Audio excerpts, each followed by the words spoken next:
2 millions de personnes ont lu le même livre et ont décidé de détester un seul homme. Il s'appelait Anatoly Boukrev, l'alpiniste de haute altitude le plus accompli encore en vie. Et ce livre disait qu'il était un lâche qui avait abandonné ses clients lors de la nuit la plus meurtrière que l'Everest ait jamais connue. Ce livre s'est vendu à 2 millions d'exemplaires, a remporté des prix prestigieux et a été écrit par un homme qui était présent. Il y a juste un problème. Bienvenue dans l'extrême.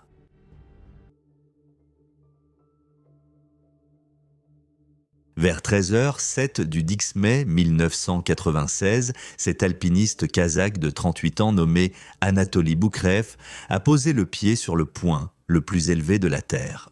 Il a planté son piolet dans la neige et pendant un instant, il est simplement resté là, regardant avec horreur ce qu'il voyait. Ce n'était pas parce qu'il se trouvait au sommet de l'Everest, sur cette arête étroite de glace et de roches, d'où il voyait d'immenses montagnes percer les nuages comme des cure-dents. C'était parce que, bien en dessous de lui, dispersés le long de l'arête menant au sommet, il pouvait voir des dizaines d'alpinistes qui continuaient à grimper. Des dizaines, mais il était déjà passé 13 heures. Anatoly était lui-même un alpiniste peu conventionnel. Mais même lui savait que la seule règle à ne jamais enfreindre sur l'Everest, c'est que si vous n'étiez pas au sommet vers 14 heures, vous deviez redescendre. Et la raison, ce n'est pas qu'il y a un guichet Ticketmaster là-haut qui ferme après 14 heures. C'est juste du bon sens. Le soleil se couche dans l'Himalaya vers 18 heures et il fait très vite nuit une fois le soleil couché. Atteindre le sommet après 7 heures réduit vos chances de rentrer au camp avant la nuit en toute sécurité. Et comme vous pouvez l'imaginer, se retrouver piégé dans l'obscurité sur la plus haute montagne du monde n'est vraiment pas une situation que personne ne souhaite vraiment. Mais les alpinistes qu'Anatoly observait en contrebas étaient littéralement loin d'atteindre le sommet après 13 heures. À ce rythme, ils auraient de la chance d'être ici d'ici 16 heures. Pourquoi continuait-il à grimper ? Mais à quoi pouvait-il bien penser ? Eh bien, on ne le payait pas pour s'inquiéter de ça. Anatoly avait été engagé comme guide d'alpinisme par Scott Fischer de Mountain Madness, l'un des hommes qui organisait essentiellement toute cette expédition. Il aidait les alpinistes de l'expédition à atteindre le sommet en sécurité. Et donc, pendant les 90 minutes suivantes, c'est exactement ce qu'il a fait. Il descendait, voyait 1 ou 2 alpinistes qui avaient vraiment du mal à monter, s'encordait avec eux et les tirait pratiquement jusqu'au sommet.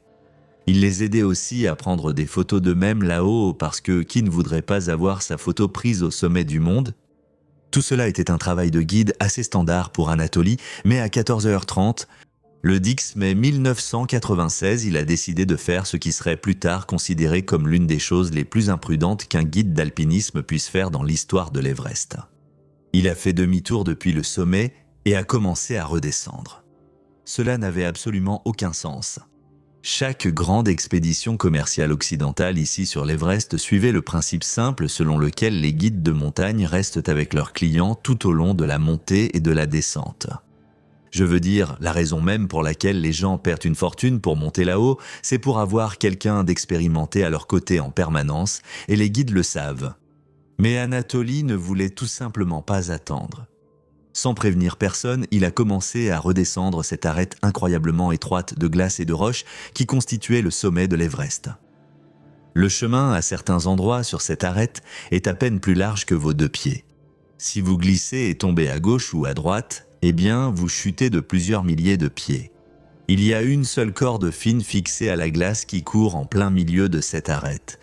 Les alpinistes s'attachent à la corde avec leur harnais en grimpant pour se protéger des chutes. Et normalement, cette seule corde fonctionne comme une rue à sens unique, car tout le monde monte lentement, en file indienne, puis des heures plus tard, la file redescend. Mais Anatoly, ce jour-là, allait à contre-courant, comme un conducteur imprudent fonçant à contresens dans un embouteillage de gens mourants. Donc, chaque fois qu'Anatoly croisait un client qui montait alors qu'il descendait, il devait se détacher complètement de la corde de sécurité, contourner le client, puis se rattacher. Répéter cette opération encore et encore demandait un effort physique énorme, un effort qu'il aurait, franchement, pu utiliser pour réellement aider son équipe à atteindre le sommet. Maintenant, je ne sais pas pour vous, mais moi, je serais absolument furieux si j'étais l'alpiniste qu'il dépassait. Je suis en train d'étouffer ici, portant cette bonbonne d'oxygène en métal lourde et encombrante sur mon dos, tout en luttant pour chaque centimètre de glace.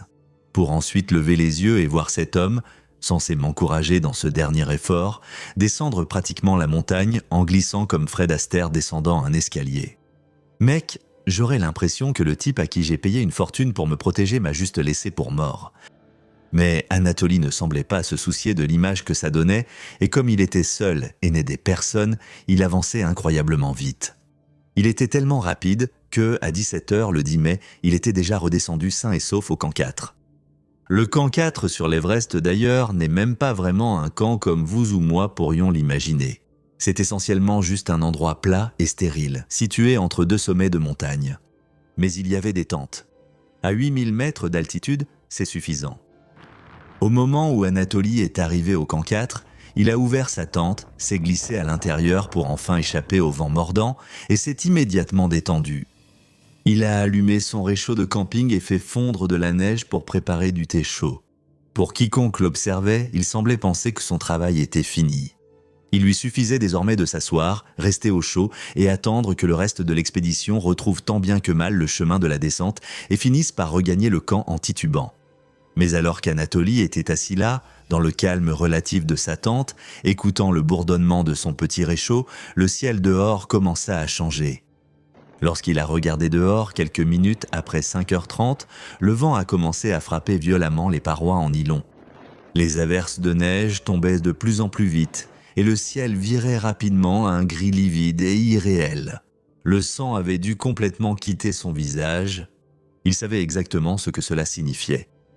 La pire issue qui pouvait arriver aux alpinistes qu'il avait abandonnés là-haut à cet instant précis était déjà en train de se produire. On pourrait croire que la montagne le punissait d'être descendu trop tôt. Mais la vérité, c'est que cette tempête n'était que le déclencheur d'une controverse bien plus sombre, une controverse qui allait entacher de façon permanente toute cette saison d'alpinisme. Pour comprendre ce qui a mené à tout cela, nous devons revenir quelques mois en arrière. Au printemps 1996, l'ascension de l'Everest avait changé. C'était devenu une activité très commercialisée. Avec 65 000 $, n'importe qui pouvait pratiquement acheter sa place sur la montagne. Cela signifiait que cette saison, tous les clients n'étaient pas des alpinistes chevronnés. C'étaient des professionnels aisés, des mondains, des médecins et des journalistes, et ils s'attendaient à un traitement haut de gamme et personnalisé. Ils pensaient que tout irait bien. Mais 1996 fut une saison où tout est parti en vrille. Des tempêtes avaient frappé le sommet pendant des semaines. Alors, lorsqu'une rare et étroite fenêtre de beau temps s'est ouverte le 10 mai, presque toutes les compagnies de guides ont tenté d'atteindre le sommet exactement le même jour. Cela a créé un énorme embouteillage lent et dangereux sur la partie la plus mortelle de la montagne. Quand ces alpinistes épuisés ont atteint le sommet, ils avaient déjà largement dépassé la limite des 14 heures, leur limite pour faire demi-tour, et leurs réserves d'oxygène étaient dangereusement faibles. Mais dans leur esprit, ils étaient en sécurité. La prochaine grosse tempête n'était pas censée arriver avant demain. Eh bien, l'Everest n'a pas reçu ce message. À 18h, le ciel est devenu d'un noir d'encre. Une tempête de neige soudaine s'est abattue sur des dizaines d'alpinistes non protégés qui descendaient encore. Des vents de force ouragan ont balayé la crête à plus de 110 km à l'heure, faisant chuter la température ressentie à moins 73 degrés Celsius, de quoi geler la chair. Le froid n'était pas la principale menace, c'était la neige. Des cristaux de glace solides étaient projetés horizontalement à des vitesses incroyables. Imaginez sortir la tête d'une voiture lancée sur l'autoroute pendant qu'on vous jette du sable dans les yeux. Les alpinistes devaient détourner le visage du vent pour respirer. En faisant cela dans un jour blanc total, vous perdez tout sens de l'orientation. Gauche, droite, en avant, en arrière. Tout devient simplement un mur blanc aveuglant. Et avant même que les alpinistes sur la montagne puissent se préparer, une tempête de neige s'est abattue sur des dizaines d'alpinistes non protégés qui descendaient encore les pentes supérieures de la montagne. 110 km à l'heure. C'est aussi rapide qu'une voiture roulant sur l'autoroute, frappant de plein fouet leurs corps épuisés. La température ressentie est descendue à environ moins 100 degrés, assez froid pour provoquer des gelures sur toute peau exposée en moins d'une minute. Mais le plus gros problème n'était même pas le froid, c'était la neige que cette tempête venteuse projetait partout. Des cristaux de glace solide étaient projetés horizontalement à des vitesses incroyables, directement sur leur visage. Les alpinistes ne pouvaient pas garder les yeux ouverts face à la tempête. Ils n'y arrivaient tout simplement pas. Imaginez sortir la tête d'une voiture sur l'autoroute pendant qu'on vous jette du sable dans les yeux. Ils devaient détourner le visage du vent, juste pour pouvoir respirer et protéger leurs yeux. Le seul problème, c'est qu'ils n'avaient plus aucune idée de ce qui était à gauche, à droite, devant ou derrière, parce que, tout autour d'eux, tout semblait simplement blanc. C'est la pire situation dans laquelle un alpiniste puisse se retrouver. Le 10 mai 1996, un groupe de guides et plusieurs clients de l'expédition d'Anatolie se sont retrouvés exactement dans ce cauchemar. Ils descendaient lentement la crête lorsque la tempête les a frappés, complètement pris au dépourvu. C'est ironique car ils étaient à quelques centaines de pieds de la sécurité du camp 4, mais dans cette blancheur aveuglante, cela aurait pu être une autre montagne.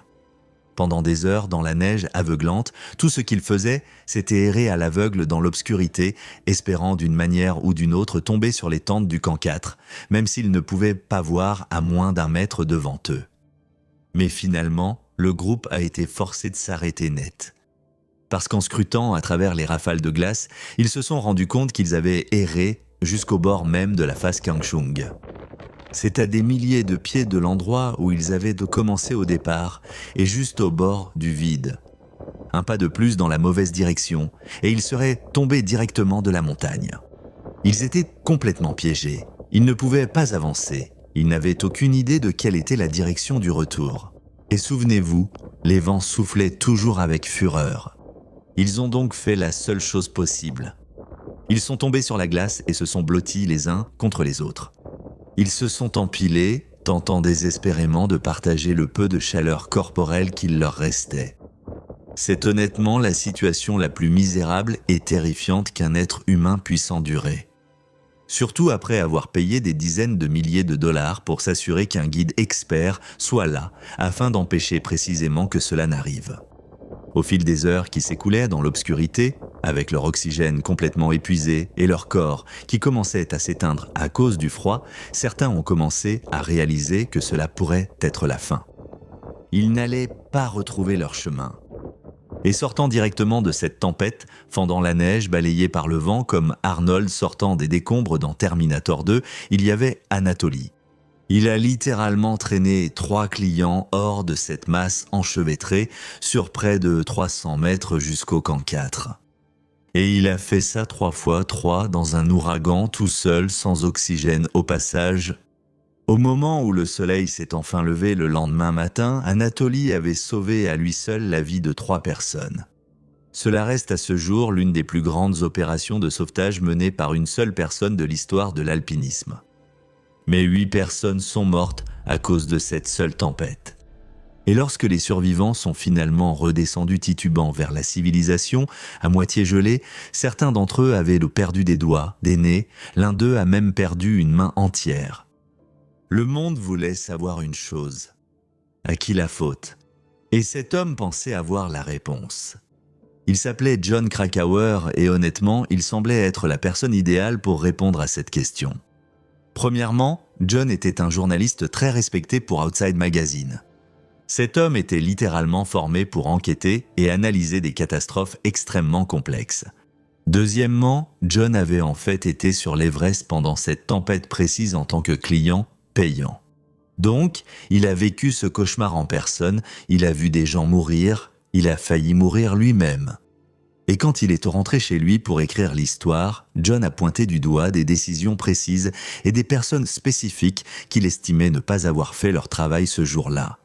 Et l'une des personnes qu'il a blâmées était, vous l'avez deviné, Anatoly. Jon a exprimé ce que chacun penserait en voyant cette histoire. Oui, bien sûr, Anatoly a sauvé 3 personnes au péril de sa propre vie. Cela ne peut pas être nié. Mais pourquoi étaient-ils coincés, blottis les uns contre les autres au départ ? N'était-ce pas en partie parce que leur guide, la personne même qui aurait dû les ramener chez eux, les avait au contraire abandonnés sur la crête simplement parce qu'il était tard? Et cela ne s'est pas arrêté là. Pour cette ascension, Anatoly a choisi de grimper sans oxygène en bouteille. C'était sa 4e ascension là-haut sans oxygène. C'est un exploit incroyable pour un alpiniste ordinaire, mais Anatoly avait une responsabilité bien plus grande dans cette expédition, au-delà de ses propres accomplissements personnels. Ces tâches exigeaient une force supplémentaire là-haut, une force supplémentaire que seul l'oxygène en bouteille procure aux alpinistes à ces altitudes. Et regardez, quand on vous paie 25 000 $ pour garder des gens en vie, choisir de grimper sans oxygène supplémentaire. Alors que cela lui aurait certainement permis de penser plus clairement et d'aider davantage de clients, c'était, selon John, une erreur arrogante et lâche. C'est incroyable à quelle vitesse cet argument s'est répandu. L'article de John était tellement populaire, tellement passionné, qu'il a rapidement transformé son expérience en un livre qui est sorti l'année suivante. Il s'appelait « Tragédie à l'Everest » et c'est encore aujourd'hui l'un des livres d'aventure les plus populaires jamais écrits. Des millions d'exemplaires ont été vendus, il a été traduit dans des dizaines de langues. Il a même failli remporter un prix Pulitzer et je dois être honnête, je comprends pourquoi. Je veux dire, l'écriture est tout simplement exceptionnelle. Et même si John ne l'a peut-être pas voulu ainsi, Anatoly Boukreev est devenu, dans ce livre, ce guide brillant mais égoïste et lâche qui a failli à ses clients et qui n'a été forcé de jouer les héros que pour réparer ses propres erreurs. Mais enfoui sous le best-seller et les nominations, pendant des années, dans les salles de classe comme dans les clubs de lecture, la version de Jon Krakauer a été traitée comme une vérité absolue. Il existe une chronologie, un véritable compte-rendu minute par minute de ce qu'Anatoly Boukreev a fait cette nuit-là. Et une fois que vous la placez à côté de l'accusation, quelque chose d'étrange se produit. Le lâche disparaît et ce qui reste ressemble beaucoup plus au seul homme sur cette montagne qui a fait exactement ce qu'il avait dit qu'il ferait. Alors revenons en arrière, non pas au livre, mais à la montagne elle-même et aux heures avant même que quiconque sache qu'une tempête approchait. Il est donc 14h30. Vous êtes debout sur l'arête aussi fine qu'une lame à 8800 mètres regardant cet énorme et terrifiant embouteillage d'alpinistes épuisés. Bougez simplement pour produire de la chaleur. Sans oxygène supplémentaire, votre seule défense contre le froid paralysant, c'est la vitesse. Tu viens d'une longue tradition d'alpinistes soviétiques qui ne voyaient pas les guides comme des assistants. On t'a appris que chaque alpiniste doit être autonome et que le véritable rôle d'un guide est d'être celui qui ouvre la voie, fixe les cordes et sert de filet de sécurité ultime lorsque tout tourne mal. En 1991, tout ce système avec le financement de l'État et le salaire qui te permettait de grimper au lieu de travailler s'était effondré en même temps que le pays qu'il avait construit. Mais tu as continué à grimper car ce n'était plus une carrière, mais la seule chose que tu voulais vraiment faire. Pendant des mois, tu ne pouvais même pas te payer à manger. Tu empruntais le matériel des autres parce que tu ne pouvais pas t'acheter le tien. Et pourtant, 10 fois, tu as atteint le sommet de l'une des 14 plus hautes montagnes de la Terre sans une seule bouffée d'oxygène en bouteille. Alors, quand tu as accepté de guider pour Scott Fischer cette saison, tu n'as pas fait semblant d'être quelqu'un que tu n'étais pas. Tu lui as dit clairement, tu grimpes sans artifice ou tu ne grimpes pas du tout. Et Scott, un homme qui comprenait exactement quel genre d'alpiniste il engageait, a accepté que si le groupe commençait à prendre du retard, si les choses devenaient difficiles en altitude, tu descendrais rapidement. Tu prendrais de l'oxygène, des provisions et serais prêt à remonter si quelqu'un devait être secouru. Alors, à 14h30, avec cet embouteillage qui avançait toujours lentement vers un sommet que tu savais que certains n'atteindraient jamais, tu prends la décision. Tu te retournes et tu commences à redescendre, seul, rapidement, exactement comme tu l'avais dit à Scott. Tu es sur une arête totalement bondée et tu n'as aucune idée à quel point cette décision va bientôt devenir extrêmement controversée. Tout ce que tu sais, c'est qu'à 17h30, le ciel à l'extérieur de ta tente a pris une couleur qu'il n'aurait jamais dû prendre aussitôt et quelque chose au fond de toi te dit que le thé peut attendre. Tu sors avant même que le vent ait fini de se lever, hors de la tente, l'oxygène déjà passé sur ton épaule pour celui qui en aura besoin en premier. Tu ne fais pas 10 mètres avant que le jour blanc n'engloutisse tout. Tu ne vois même pas tes mains devant ton visage, pas de corde, pas d'arête, pas d'horizon pour te guider. Aller plus loin n'est pas du courage, c'est juste risquer de devenir une victime de plus de cette montagne. Alors tu luttes contre le vent pour revenir, essayant d'enlever ta veste et de retourner dans la tente. Puis tu attends pendant des heures dans une souffrance atroce, sachant que des gens sont coincés là-haut, mais qu'il n'y a rien que tu puisses faire pour les sauver. Pour un homme comme toi, c'est peut-être la partie la plus difficile de toute la nuit. 19h arrive et passe, puis 20h aussi. Puis un peu après 21 heures, des silhouettes titubent hors de la tempête, à moitié gelées, à peine debout, mais en train de parler. Et ils te disent, paniqués, que le reste du groupe est toujours là-bas, coincé près du bord d'une falaise à court de tout. Tu vas à la tente, cherchant quelqu'un d'autre prêt à retourner dans cet ouragan. Personne ne l'est. Alors tu prends plus d'oxygène et tu y vas seul. Cette fois, avec une vague idée de la direction, tu te fies à ta mémoire du terrain parcouru plus tôt dans la journée. Tu les trouves, tu en fais sortir 3, un par un, à travers une tempête qui ne faiblit jamais. Au moment où le ciel commence à s'éclaircir avec le matin, tu as tout donné 3 fois de suite. Tu devrais t'arrêter là. Tout le monde comprendrait si tu t'arrêtais, mais tu ne le fais pas. Parce que quelque part au-dessus de toi, toujours sur cette montagne, il y a Scott, l'homme qui t'a engagé. On apprend au camp qu'il n'a jamais quitté la crête, qu'il est toujours près du sommet sud et que personne n'a pu le rejoindre. Alors, le lendemain matin, avec des jambes qui avaient déjà porté 3 inconnus en bas de la montagne la veille au soir, tu remontes. Tu le trouves à peu près là où les rapports disaient qu'il serait, et au moment où tu le vois, tu sais déjà. Ses mains sont détruites par les gelures. Ses doigts sont recroquevillés, rigides, autour de rien. Son visage s'est légèrement tourné vers le ciel, les yeux à moitié ouverts, déjà saupoudrés de neige qui n'a jamais cessé de tomber. Tu t'accroupis quand même à côté de lui. Tu appelles son nom, même si une partie de toi sait déjà qu'il n'y aura pas de réponse. 15 ans d'escalade t'ont appris à quoi ressemble un corps sans vie sur cette pente. Scott Fisher, l'homme qui t'a donné une chance de gagner ta vie tout en faisant ce que tu préfères au monde, n'est plus là. Et tu ne peux même pas le ramener chez lui parce que tu n'as pas la force de le descendre tout seul. À la fin de la journée, tu as gravi l'Everest sans oxygène, tu as arraché 3 inconnus à cette tempête et tu as dit adieu à l'homme qui t'a embauché sans jamais prononcer un mot. Et pourtant, malgré tout ça, tu te réveilles un lundi matin avec un article écrit par un homme qui dormait dans sa tente pendant que tu étais encore dehors, dans la tempête, disant que tu as abandonné tes grimpeurs, te traitant essentiellement de lâche. Personnellement, j'aurais perdu la tête. J'aurais eu envie de crier et d'énumérer chaque heure passée dehors dans cette tempête pendant qu'il dormait, juste pour que le monde entier sache exactement où il était pendant que moi, je continuais d'avancer. Mais Anatoly ne l'a pas fait. Il n'a pas déclenché de guerre de mots dans la presse. Il a simplement essayé de rétablir la vérité. D'abord, il a écrit une lettre en réponse à l'article très populaire de John pour expliquer sa version des faits. Il a exposé la chronologie et sa raison tactique d'être descendu tôt ce jour-là. Il a pratiquement supplié tout le monde de simplement regarder les faits bruts concernant qui a réellement survécu cette nuit-là et exactement pourquoi ils ont survécu. Il a conclu la lettre par une phrase inattendue pour presque tous. « Je lui tends la main et j'encourage cet effort. » Certains appelleraient cela noble, mais le monde l'avait déjà désigné comme le méchant. Petit détour, chaque mois, il y a une histoire qui n'est jamais publiée sur YouTube. Elle est là si vous la voulez, Patreon, lien ci-dessous. Alors, où en étions-nous ? Jon Krakauer était un écrivain magistral et lyrique, soutenu par une puissante machine d'édition occidentale. Anatoly était un alpiniste kazakh stoïque et franc, dont l'anglais n'était même pas la langue maternelle. Vous savez, l'une des choses les plus étranges dans toute cette histoire, c'est à quel point Jon et Anatoly sont en réalité d'accord sur beaucoup de choses, même s'ils ne le savaient pas.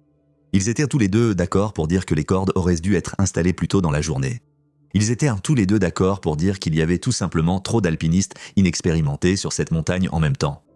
Ils étaient même tous les deux d'accord pour dire que l'industrie commerciale de l'Everest s'était emballée et vendait des rêves coûteux à des gens qui, franchement, n'avaient rien à faire là-haut à la base.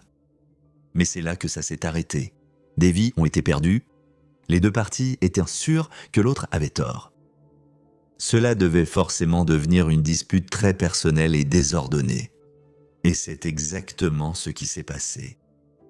Plus tard, en 1997, Anatoly s'est associé à un écrivain nommé Weston DeWalt et a publié son propre livre « L'Ascension », spécifiquement pour démonter les affirmations de Jon point par point. À partir de là, Jon et Anatoly ont commencé à échanger publiquement des lettres acerbes et très techniques dans le courrier des lecteurs du magazine Outside.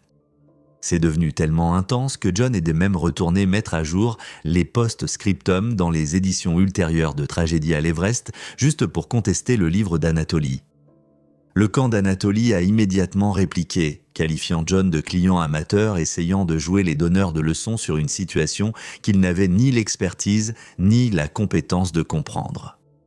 Ce désaccord a divisé le monde de l'alpinisme en deux. Des millions de lecteurs occasionnels voyaient le livre de John comme parole d'évangile, mais des alpinistes d'élite comprenaient pourquoi Anatoly avait agi ainsi ce jour-là. Ils avaient besoin d'un arbitre, quelqu'un qui connaissait intimement à la fois l'alpinisme et les médias.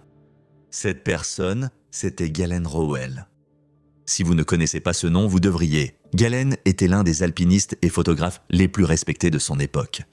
Il avait passé 30 ans à documenter précisément ce genre de décision à ce type précis d'altitude sous pression.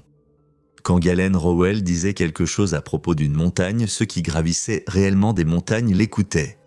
En mai 1997, environ un mois après la sortie de Tragédie à l'Everest, Rowell s'est assis et a rédigé un article pour le Wall Street Journal. Il n'a pas mâché ses mots. Il s'est attaqué directement à la version de John, et il l'a fait avec l'arme qu'il est presque impossible de contester. La chronologie complète de l'accident. Pendant qu'Anatoly était là-bas tout seul, John dormait dans sa tente. Ce n'est pas une insulte. John lui-même avait failli mourir ce jour-là. Personne ne blâme un homme de se reposer après ça. Mais il est difficile de concilier l'image d'un guide imprudent qui s'en fichait avec une chronologie où il est inconscient pendant que l'homme qui l'accuse est encore dehors en train de travailler. Galen est allé encore plus loin. Il affirma qu'Anatoly n'avait pas seulement eu de la chance, mais avait compris la situation mieux que quiconque sur la montagne, des heures avant que cela ne devienne crucial. Il avait remarqué qu'il restait encore 5 autres guides là-haut capables de gérer la descente. Il s'était assuré de redescendre reposé, nourri et prêt à agir, précisément au cas où quelque chose tournerait mal. Ses mots exacts étaient « Le héroïsme d'Anatoly n'était pas un coup de chance ». Ensuite, ceux qu'Anatoly avait vraiment sauvés de la tempête ont aussi arrêté de se taire. Sandy Hill Pittman, l'une des 3 clientes qu'Anatoly Boukreef a sorties de cette tempête de ses propres mains, a donné une interview où elle a décrit les 2 personnes qui lui ont sauvé la vie cette nuit-là, et Anatoly était l'une d'elles. Pour elle, il était le genre de personne que les super-héros dans les films font seulement semblant d'être. Parce que si Anatoly avait fait une seule chose différemment cette nuit-là, s'il avait fait un seul pas différent, elle croyait sincèrement qu'elle ne serait pas en vie pour raconter cette histoire. Charlotte Fox, une autre des alpinistes qu'Anatoly Boukreef a ramené hors de ce brouillard blanc, l'a exprimé encore plus simplement. « Anatoly a sauvé ma vie. En décembre 1997, le monde de l'alpinisme avait vu suffisamment de preuves. L'American Alpine Club, l'institution d'alpinisme la plus respectée aux États-Unis, a décerné à Anatoly Boukreef le David A. Souls Memorial Award. C'est la plus haute distinction que le club décerne pour acte de bravoure. Elle existe spécifiquement pour les alpinistes qui risquent tout au prix de lourds sacrifices personnels pour sauver celle de quelqu'un d'autre en montagne. En 16 ans d'existence, cette récompense n'avait été décernée que quelques rares fois. L'homme que le monde avait stéréotypé comme imprudent et égoïste se tenait devant l'American Alpine Club, recevant sa plus haute distinction précisément pour les actes pour lesquels le livre l'avait condamné. Il avait gagné. Aussi publiquement et aussi complètement qu'un homme dans sa position pouvait gagner, il y avait juste un problème. 3 semaines après que l'American Alpine Club lui ait remis sa plus haute distinction, Anatoly était déjà de retour sur une montagne au Népal connue sous le nom d'Annapurna. Ce n'est pas l'endroit le plus haut sur Terre, mais c'est encore plus dangereux à sa manière. Anatoly tentait quelque chose qui, franchement, semble presque impossible, une ascension hivernale par sa face sud.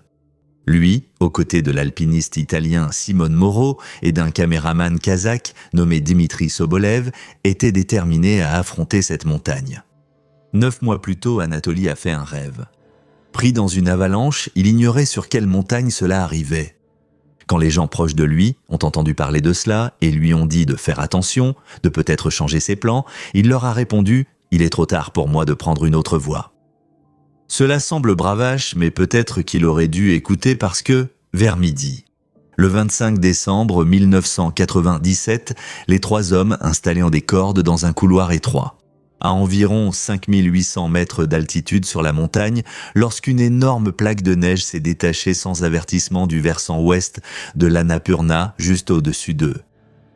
L'avalanche les a emportés en bas de la montagne. Simone Moreau a réussi à se dégager, même si ses mains étaient ouvertes jusqu'aux tendons. Il a survécu ? Anatoly et Dmitri n'ont malheureusement pas eu cette chance. L'avalanche les avait ensevelis sous des milliers de tonnes de débris gelés et mouvants. Dans le chaos de la coulée, ils ont disparu en un instant. Et tout d'un coup, le héros de la nuit la plus éprouvante de l'histoire de l'Everest, que tout le monde avait traité de lâche, avait disparu. La tragédie d'Anatoly fut immédiate car il ne l'a jamais vue venir. Mais que se passe-t-il quand on la voit venir ? Quand ta seule règle te dit de ne jamais tenter l'ascension de cette montagne parce que tu connais les conséquences, mais que tu le fais quand même. Regardez la prochaine vidéo pour découvrir la suite.